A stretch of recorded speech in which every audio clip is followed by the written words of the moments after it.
여러 무궁화 꽃이 피었습니다라는 책을 혹 접해보신 적이 있는지요? 물론 소설책이긴 합니다만은 한국이나 세계적인 물리학자 이희소 박사를 소설로 꾸민 책입니다. 그 스토리를 제가 읽으면서 참 그 마음이 아린다라고 해야 될지 그런 안타까운 마음을 느낀 적이 있었습니다. 이희소 박사님은 페시먼의 대학에서 박사학위를 시작하였고 30세 시카고 대학 교수요, 세계 물리학자 중에서 제1인자로 인정을 받던 한국에 낳은 위대한 인물입니다. 1974년도에 한국에 와서 서울대 AID 창원에 의한 과학연구소를 설립해 주었고 1977년도에 주한미군이 철수하는 그러한 문제로 대두가 되었을 적에 한국의 장거리도탄과 핵무기 개발 원리를 제공하고 같은 해 6월 달에 그는 의문의 교통사고로 생명을 잃게 되어집니다. 그분의 죽음에 대해서 혹은 미국이 죽였다 그러는 평가도 있고 단순한 사고사다라고 평가도 있고 혹은 그분은 한국이 핵폭탄을 가지는 것에 대하여서 반대했다 그런 주장도 있고 또 오히려 한국이 핵폭탄 가지는 것을 도왔다 도우려고 했다 그렇게 평가하는 평가가 상반된 것은 있습니다만은 이런 말을 했습니다. 저는 미국 국민이 아닙니다. 저는 한국이라는 가난하고 분단된 국가에 태어나 미국 유학 중인 사람입니다. 제가 국적을 언제인가 옮길 줄은 모르지만은 핵을 만들고 핵을 이용하는 것은 일부 강대국의 전유물이 되어 있습니다. 우리는 지금 핵을 저개발 국가의 복지에도 혜택을 주어야 합니다. 핵을 전쟁 무기로 생각하는 인식에서 벗어나게 해야 됩니다. 감사합니다. 이런 말을 남겼습니다. 그분이 42살이라고 하는 정말 젊은 나이에 생명 잃지 않았더라고 하면은 한국을 위해서도 세계 물리학을 위해서도 기여할 그런 인물이었다라고 생각할 적에 참 마음이 아프기도 하고 요즘같이 북한 핵 위협 때문에 미국도 한국도 불안해하는 그러한 상황에서 더욱더 그 부분에 대해서 안타까운 마음을 가지게 되었습니다. 오늘 여러분들과 함께 마가복음 16장을 읽었습니다. 오늘 15절 말씀 다시 읽어보실까요? 같이 읽습니다. 시작. 또 이르시되 너희는 온 세상에 다니며 만민에게 복음을 전파하라. 저는 이 한 구절을 한 주간 내내 묵상하면서 참 이상하다.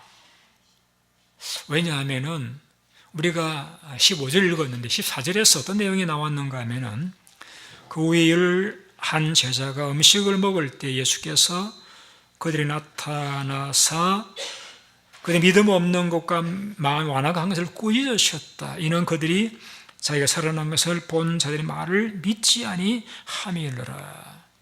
그러니까 14절 한 구절 앞에서는 제 주님 앞에 꾸중을 듣고 있습니다. 왜 부활을 믿지 않느냐? 또 왜 부활을 목회한 사람들의 말을 믿지 않느냐 하고 그들을 책망하는 내용이 나옵니다. 그런데 그 책망하는 내용에 이어서 말씀하시기를 금방 책망하시다가 돌이켜서 너희는 온 천하에 다니면서 만민에게 복음을 전파하라. 이게 무슨 상황인가? 조금 전까지 믿음 없다고 책망을 받았던 자들인데 또 조금 후에 너희들은 온 천하를 다니면서 만민에게 복음을 전파해야 한다. 그래서 이 말씀을 많이 생각을 해보았습니다. 제가 얻은 결론 두 가지를 설교를 드리려고 하는데, 한 가지는, 첫째는, 주님은 그 믿음 없는 제자들이지만은 그들에게 엄청난 기대를 갖고 계시구나 하는 것을 제가 깨달았습니다.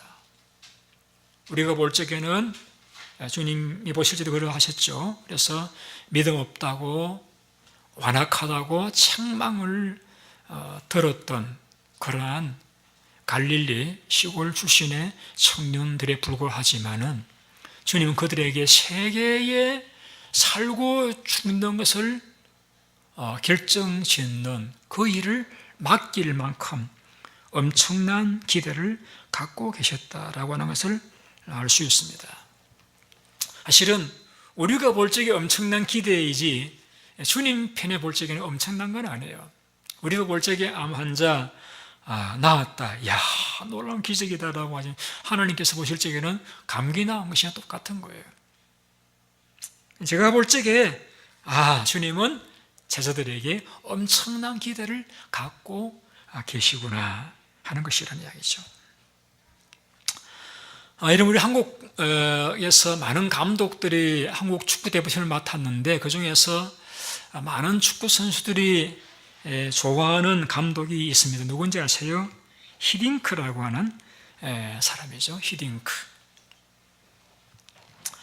왜 좋아하느냐?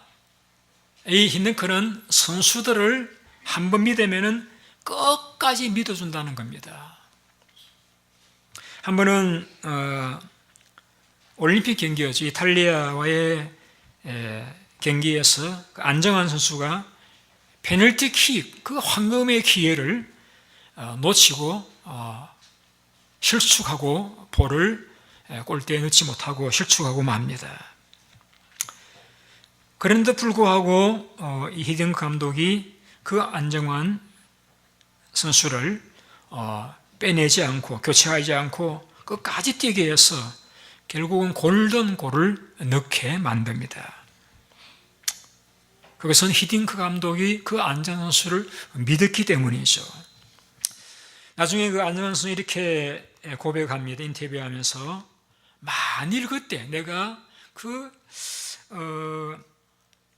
페널티킥을 실축했을 적에 나를 교체했더라고 하면은 아마 저는 평생 동안 그 실수를 잊지 못해 하면서 괴로워했을 것입니다. 근데 끝까지 저에게 기회를 주셔서 제가 골든골을 넣게 해주신 데 대해서 진심으로 고맙게 생각을 합니다. 그런 이제 인터뷰에서 말을 남겼습니다. 자, 여러분,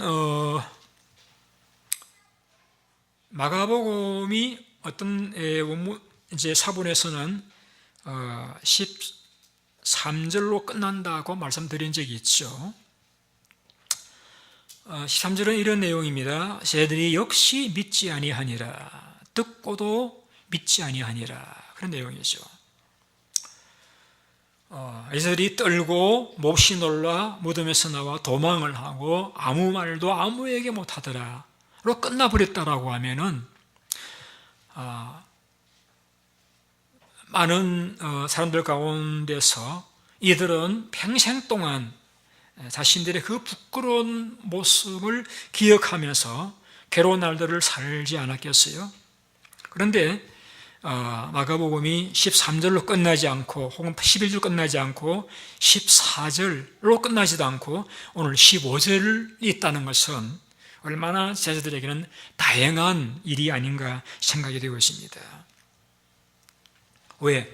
15절이 있었기 때문에 제자들에게는 다시 하나님을 향한 그들의 믿음을 나타낼 수 있는 기회가 있었고, 또 하나님께 귀하게 쓰임받을 수 있는 기회가 주어졌기 때문에 15절이 있다라고 하는 것은 그들에게 참 큰 축복이라고 이야기할 수가 있는 것입니다. 여러분, 우리가 예수님의 제자들이 비록 그러하였던 자들이었지만은 그들을 통해서 여러분 오늘날 세계 인구의 3분의 1이 예수를 믿게 되어진 것을 여러분 아시죠?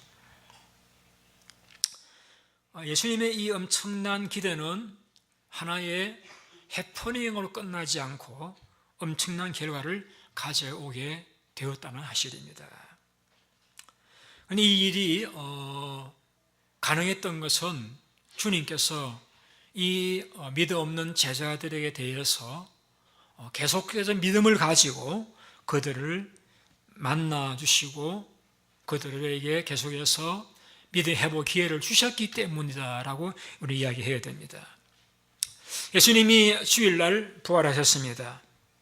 그리고 막달라 마리아에 가장 먼저 보이셨습니다. 이 보이셨다는 말씀은 그냥 내가 어떤 사람에게 의도적으로 보여준 것을 의미합니다. 보고 싶은 사람 마음 따라서 보게 되어진 것이 아니라 예수님께서 의도적으로 그 마리아에게 부활을 목격시켜주고 싶었던 것이죠. 왜 마리아였을까요?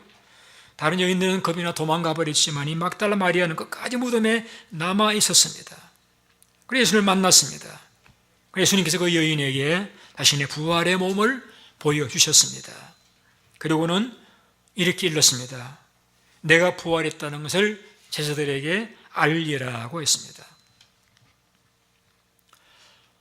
이 마리아가 주님 부활을 목격하고 난 다음에 달려가 제자들에게 가서 구체적으로 알려주었겠죠. 예수님이 환하게 밝은 옷을 입고 계시더라. 이를테면은 키가 더 크신 것 같기도 하고 영모 어찌나 그리 광채가 나는지 또 말씨가 아주 부드러우신지 살아계실 때 모습과 똑같으시더라. 다른 점은 이런 것들이더라. 이런 식으로 구체적으로 마리아는 자기가 만난 부활의 주님에 대해 설명을 했겠죠. 또 제자들도 소식을 들으면서 마리아에게 야, 너 착각한 거 아니냐? 혹 귀신 본 거 아니냐? 환상 본 거 아니냐? 이렇게 하면 구체적인 부분을 많이 물어보았겠죠. 그렇지만은 우리가 아는 대로 제자들은 주님의 부활을 믿지를 않았습니다. 주님은 다시 또 엠마로 내려간 두 제자를 만났습니다. 그들에게 구약에서 예언된 예수님의 죽으신 것 부활에 대한 말씀들을 인용해서 설명해 드릴 때에 그들의 가슴이 뜨거워지기를 시작했습니다. 그리고는 그들의 눈이 밝아서 예수님을 목격하게 되었습니다. 그들은 단걸음으로 돌아가서 예루살렘에서 두려워 떨고 있는 제자들을 만나서 우리가 부활하신 주님을 만났다라고 증거하게 합니다. 그래도 제자들은 주님의 부활을 믿지를 않았습니다. 여러분, 만일에 여러분이 죽었다가 다시 살아났다라고 합시다. 가장 먼저 누구를 만나고 싶으세요? 우리 서시틴 지사님, 누구를 가장 먼저 만나고 싶으세요? 가족, 남편.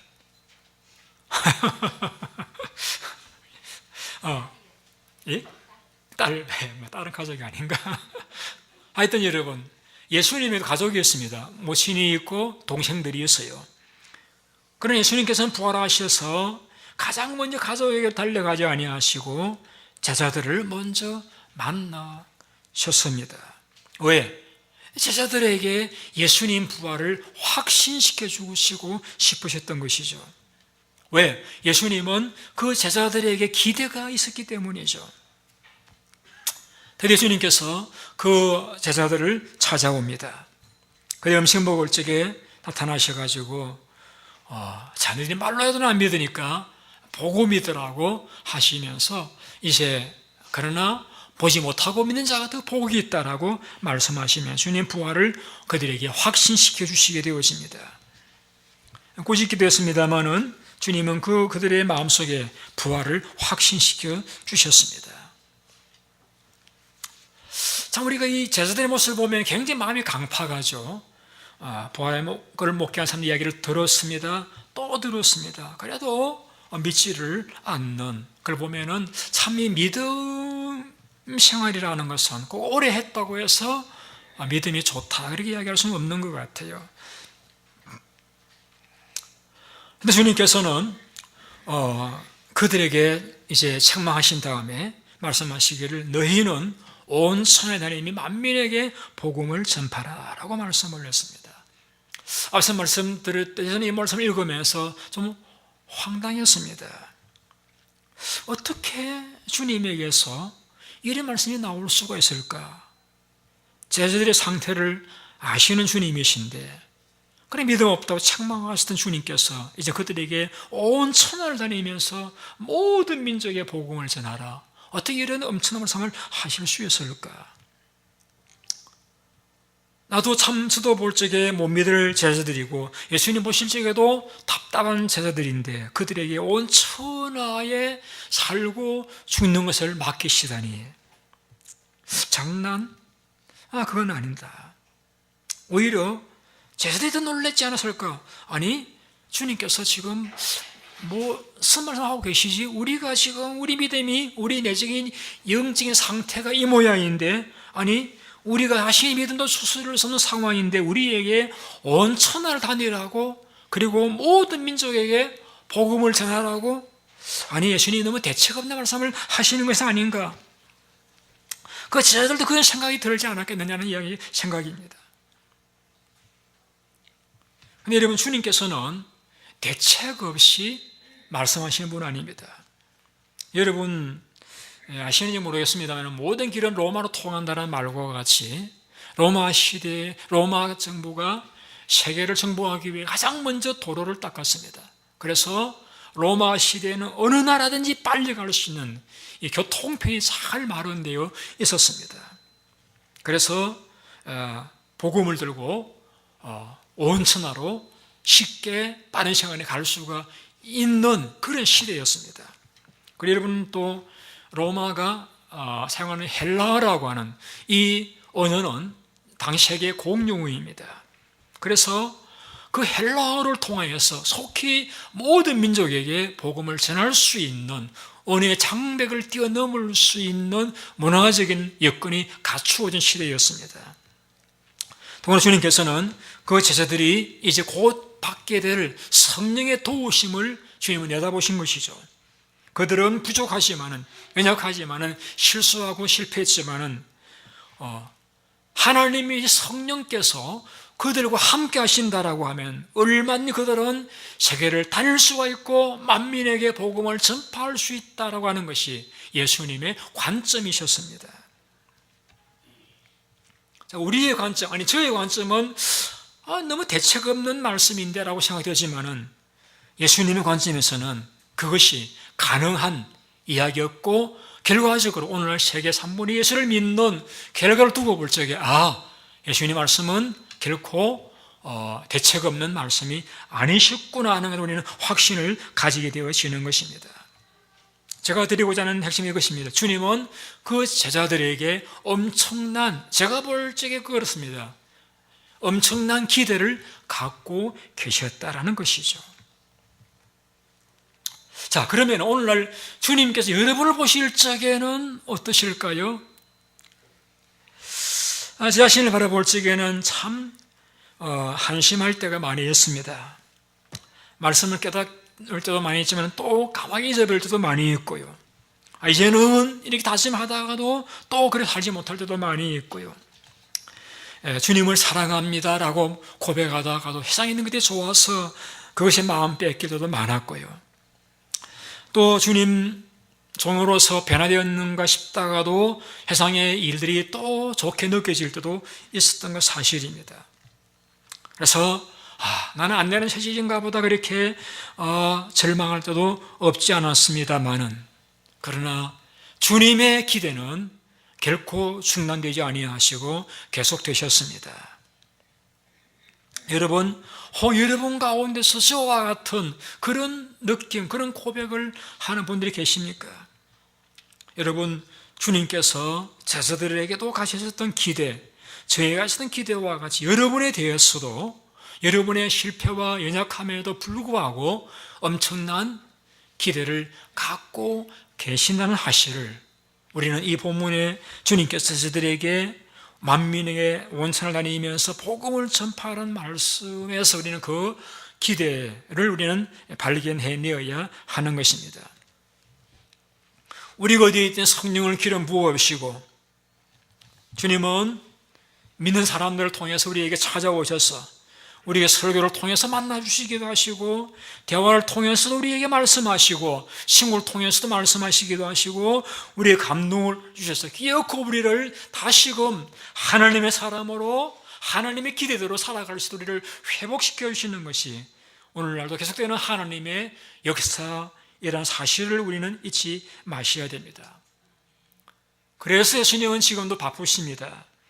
상처받는 사람, 저렇게 상처받는 사람, 이런 저런 이유로 신앙 열심히 하지 못하고 주저앉아 있고 침체된 그런 사람을 부지런히 신방하셔서 그 어떤 상태에 대해 상관하지 않고 결단적으로 그들을 포기하지 않으시고 그들을 만나시고 그들에게 믿음을 회복시키셔서 기업 그들을 통해서 이루기 원하시는 그 길을 가게 하시는 것이 우리 주님께서 오늘 우리들을 향한 기대요 관심이라는 것을 우리는 본문의 말씀을 통해서 발견하게 되는 진리인 것입니다. 시편 139편에 이렇게 제자는 고백하고 있습니다. 여호와께 나를 살펴보셨으므로 나를 아시나이다. 특히 내가 앉고 일어섬을 아시고 내 생각을 아시고 내 모든 길과 눕는 것을 아시고 내 모든 몸의 해인을 익히 아시오니 내 혀의 말을 알지 못하시는 게 하나도 없으시니이다. 주께 나의 앞뒤를 둘러사시고 내게 안수하셨나이다. 이 지식이 내게 너무나 기이해서 높아서 내가 능히 미치지 못하나이다. 내가 주를 떠나 어디로 가며 주의 앞에서 어디로 피하리까? 내가 하늘에 올라갈지라도 거기 계시고 소울의 지옥의 내 다리를 펼쳐도 거기에도 주님이 계시나이다. 내가 새벽 날개를 치며 바다 끝에 가서 거주할지라도 거기에서도 주의 손이 나를 인도하시며 주의 오른손이 나를 붙드시리이다. 우리는 만난 사건과 사고를 통해서 주저앉고 실패하고 좌절하고 원망하고 설풍왕처로 잠 못 이루고 눈물을 흘리는 그러한 자리에 있다 할지라도 주님은 우리를 향한 눈길을 결코 돌리지 아니하시고 우리가 있는 곳에 찾아오셔서 마치 저들을 찾아가셔서 건면하고 사람을 보내지 믿지 않는 그들에게 또 찾아가셔서 그들을 기어코 확신시켜 주시고 그리고 그들에게 분부하여 주셔서 성령 보내셔서 기어코 그들을 통해서 주님께서 온 천하를 다니면서 만민에게 복음을 전하는 이를 이루게 하셨던 그 하나님, 그 하나님은 오늘도 여러분들을 향해서 이 기대를 갖고 계심을 여러분 잊지 않으시기 바랍니다. 예수님이 저들을 결코 포기하지 않으셨던 것과 같이 주님께서도 저와 여러분들을 결코 포기하지 않으십니다. 그들은 갈릴리 시골 출신이었지만 여러분들은 그래도 미국에 사시잖아요. 여러분 영어도 하시잖아요. 오래 믿으셨잖아요. 나이도 많으시잖아요. 제가 잘 모르겠는데 여러분들을 향한 기대가 결코 제자들 못지지는 않다고 저는 확신을 하는 사람입니다.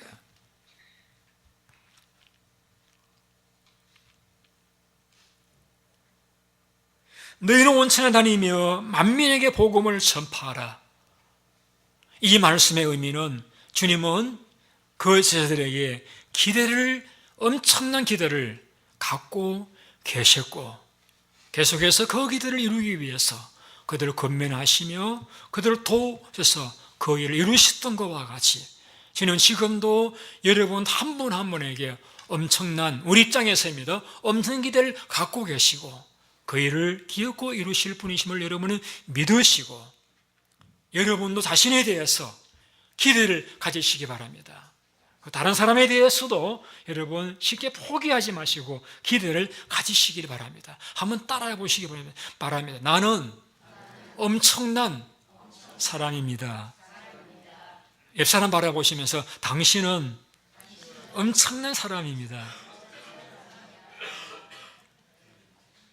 해보셨어요? 예수님 말씀입니다. 예수님 말씀입니다. 우리가 관점에서는 어떻게 그런 말을 라고 할 수 있지만은 예수님 입장에 볼 적에는 그 아무것도 아니에요. 아무것도 아니에요. 예수님 본성이 그러하시고 본심이 그러하시고 기어코 그 일을 이루실 수 있는 분이시기 때문에 우리는 이 말씀에서 그것을 우리는 깨달아 주셨으면 참 좋겠습니다. 두 번째, 왜 주님께서는 그렇게 믿음 없다고 완악하도 꾸짖던 그들에게 너희는 온 천하이며 만민에게 복음을 전파하라는 이런 엄청난 말씀을 주셨을까 하는 것입니다. 그것은 이것입니다. 복음 전파는 엄청나게 중요한 것이다.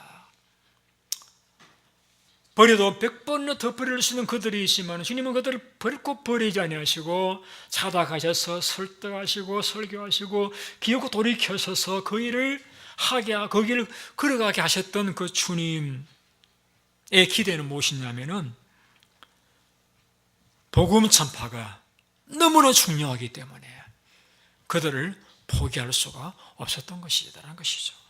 복음 전파가 엄청나게 중요한 사역이기 때문에 결코 주님은 그들을 포기할 수가 없었던 것입니다.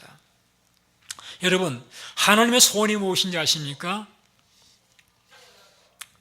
디모데 2장 4절에 이렇게 말씀하고 있습니다. 하나님의 모든 사람이 구원을 받으며 진리를 하는 데 이르기를 원하느니라. 하나님의 소원은 모든 사람이 구원을 받는 것입니다. 마태복음 6장에 예수님이 이런 말씀을 했습니다. 너희는 먼저 그의 나라와 그의 의를 구하라. 그래야 이 모든 것 더하여 주시겠다. 이 모든 것, 먹고 입고 살아가는 모든 것들을 더하여 주시겠다라고 하시면서 한 가지 조건, 너희는 먼저 하나님 나라와 의를 구하라 라고 했습니다. 하나님 나라와 의를 구한다는 것은 하나님의 구원의 복음을 전하라는 것입니다. 그 일만 하면은 너희들이 뭘 먹을 것인지 입을 것인지 내가 다 공급해 주시겠다는 약속의 말씀을 주셨습니다.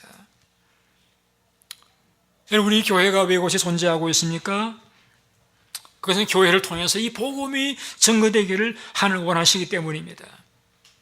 복음 증거하는 것은 우리 교회가 존재하는 목적이고 우리 교회가 가장 힘써야 될 부분도 이 복음을 전하는 일인 것입니다. 만약 우리 교회가 아무리 많이 모이고 아무리 좋은 관계를 가지고 살아간다 할지라도 복음을 전하지 않고 있다라고 하면은 우리 교회는 존재 의미가 없는 존재로 전락하고 마는 것입니다.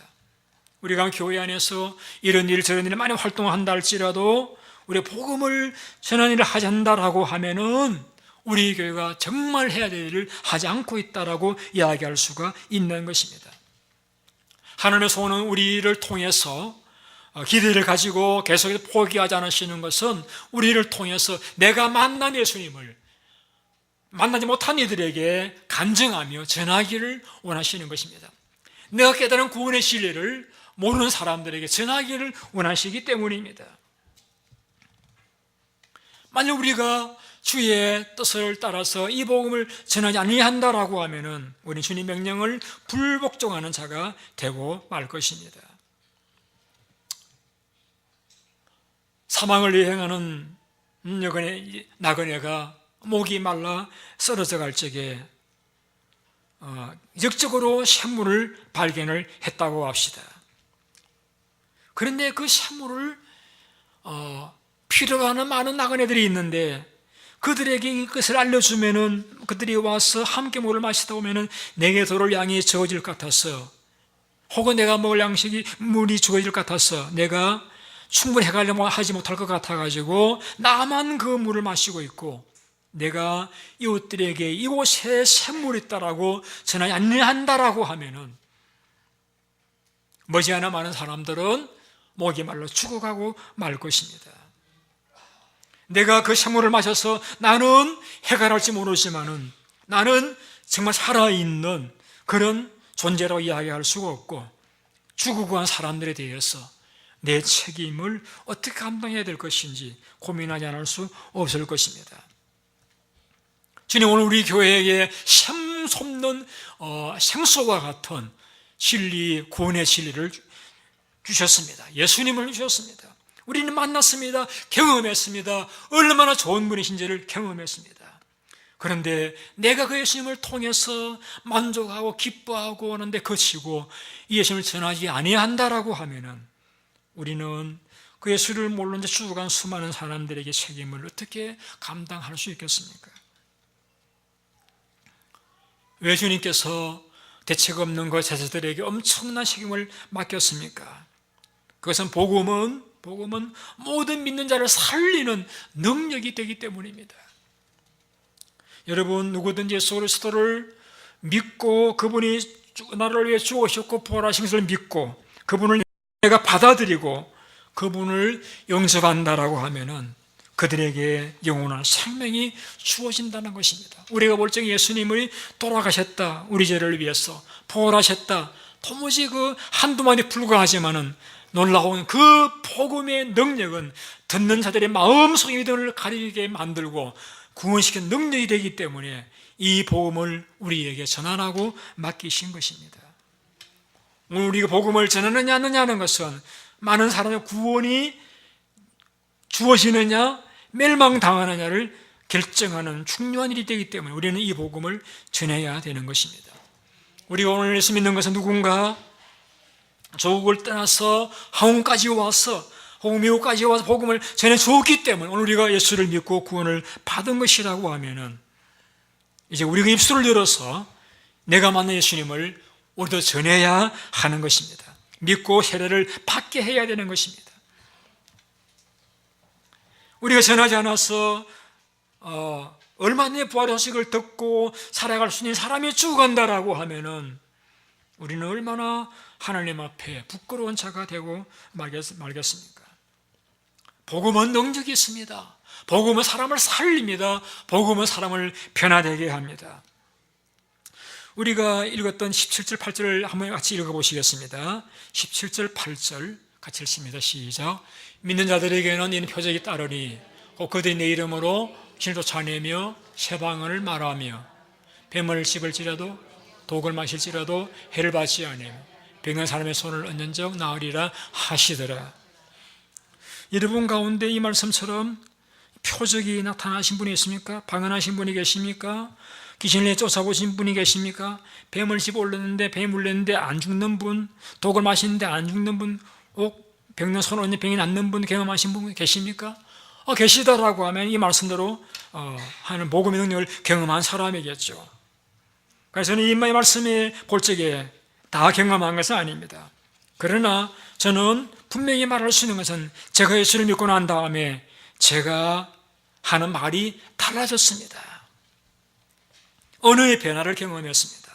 그리고 귀신을 더 이상 두려워하지 않고 귀신과 싸워 승리할 자신이 있습니다. 그리고 어떤 일을 만나도 어려운 이 세계 결과적으로 보게 되는 것을 경험을 했습니다.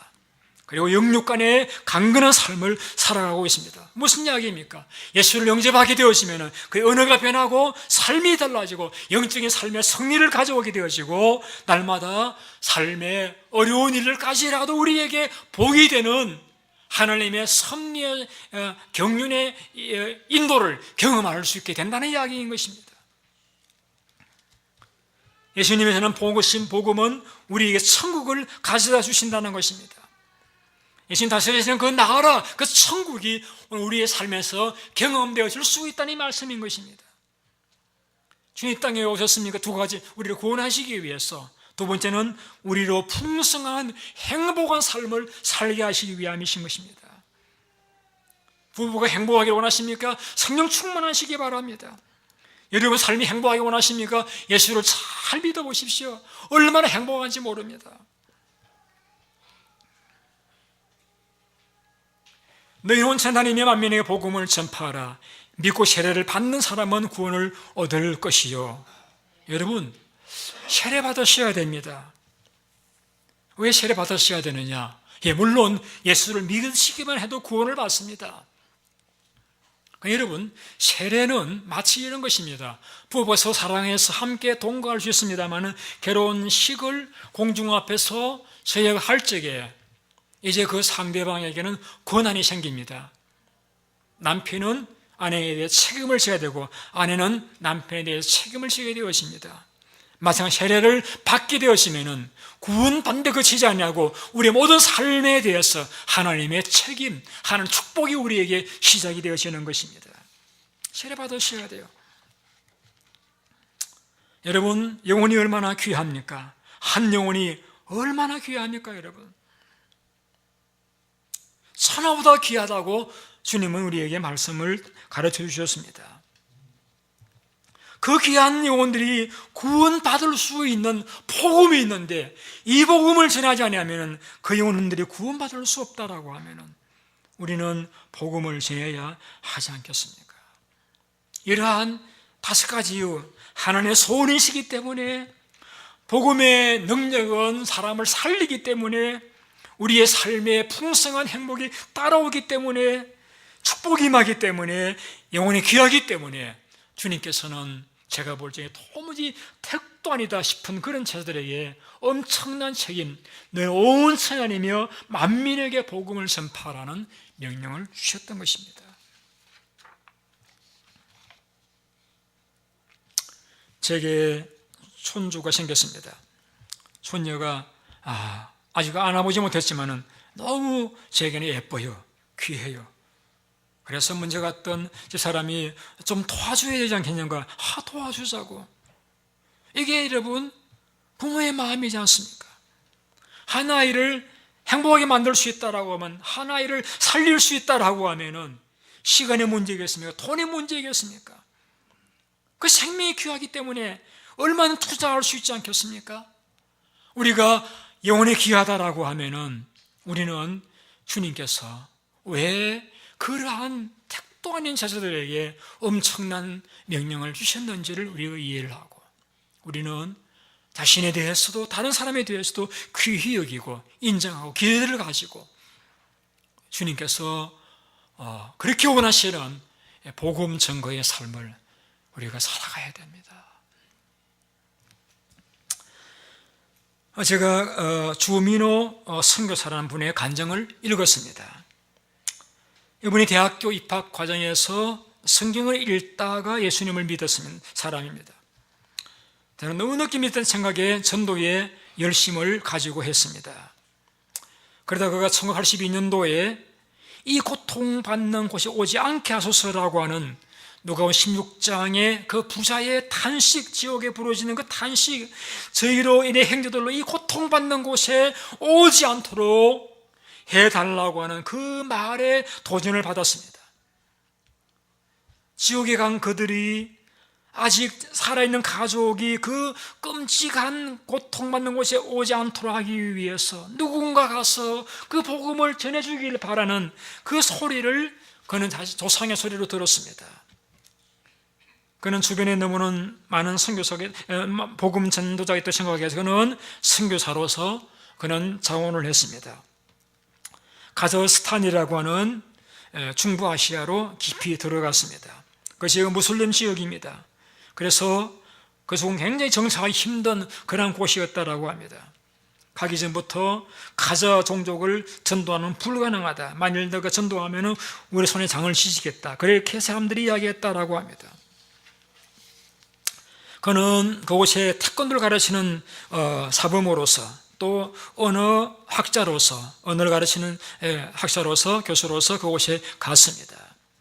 가서 그들에게 태권도를 가르쳐서 또 언어를 가르치면서 한 사람 한 사람씩 예수를 믿는 사람들이 나오기를 시작했습니다.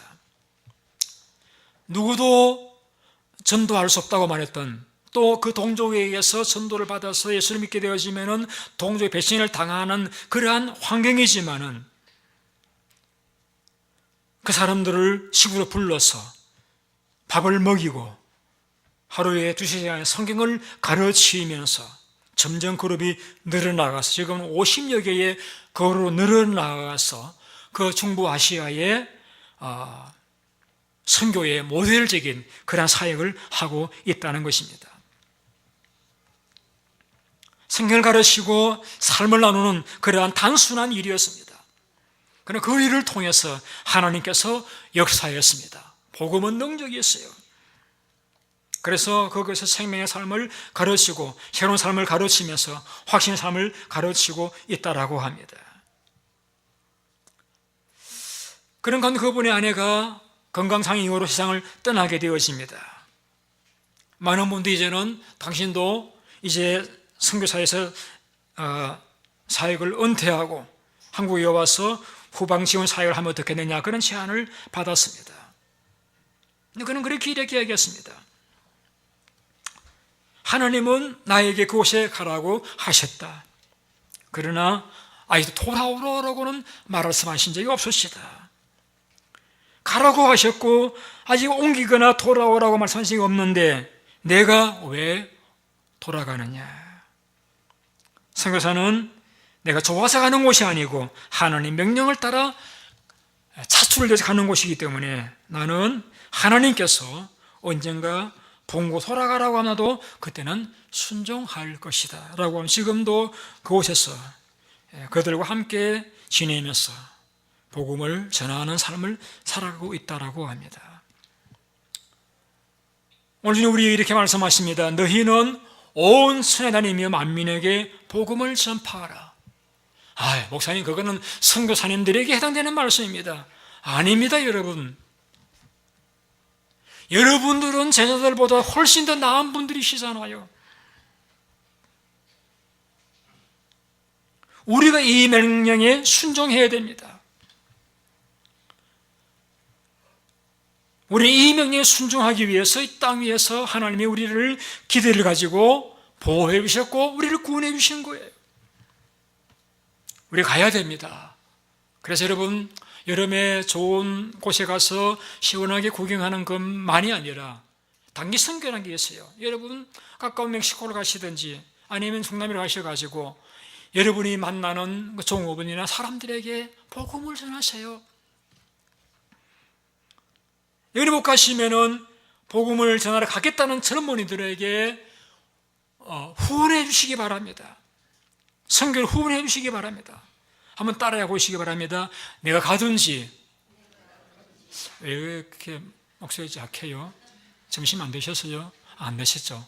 내가 가든지 아니면 보내든지 가시든지 보내시든지 하셔야 돼요. 말씀을 마치겠습니다. 여러분, 저는 말씀을 시작하면서 엄청난 가능성을 가지고 있었지만은 32살에 죽었던 이예수 박사에 대한 이야기를 드렸습니다. 저는 여러분들 이 땅 위에서 하나님의 엄청난 가능성을 가진 분들입니다. 이런 말이 있죠. 야구는 9의 말 2아웃부터라고요. 제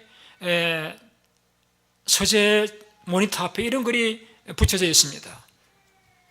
모자람이 강하다. 우리가 모자람이 많잖아요. 나이도 많고 언어도 가진 것도 없는 모자람이 오히려 강할 수가 있습니다. 언제? 내가 하나님을 순종하려고 할 적에, 내가 하나님을 의지하기만 하면은 얼마든지 우리의 연약함을 통해서 하나님의 아름다운 꽃을 피워낼 수가 있다는 믿음을 가지고 여러분 자신을 격려하세요. 다른 사람을 여러분 기대를 가지시고 믿어주세요. 그리고 기대를 해주시고 기도해 드리시고 후원하셔서 기어코 여러분의 인생이 아름다운 꽃을 피우시고 아름다운 열매를 거두실 수 있는, 그래서 주님을 기쁘시게 드릴 수 있는 저와 여러분 우리 모든 교회가 될 수 있기를 예수님의 이름으로 축원드립니다. 기도하겠습니다.